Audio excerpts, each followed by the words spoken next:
Það eru komin nokkra sitkagreniköngla og sitkagreni eins og aðra grenitegundir, þar gerist frjóvgun og fræþroski á einu og sama sumrinu.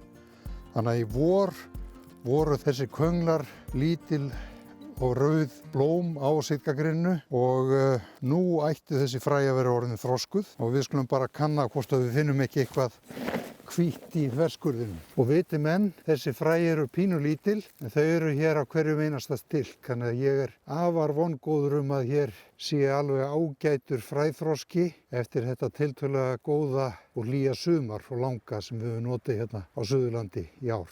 Þessa köngla þarf síðan bara að þurrka yfir nótt, þess með blæstri og þá opnast þeir upp á gátt og þá má hrista fræið úr þeim. Og þetta gildir allar grenitegundir.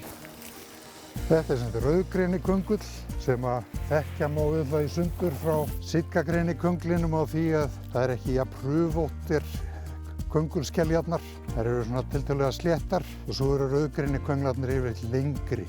Þetta hefur sýnt sig að rauðgreni getur líka þroskað ágætlega fræ á góðum sumrum á Íslandi og enda hefur rauðgreni víða sásfrú út alveg eins og sitkagrenið.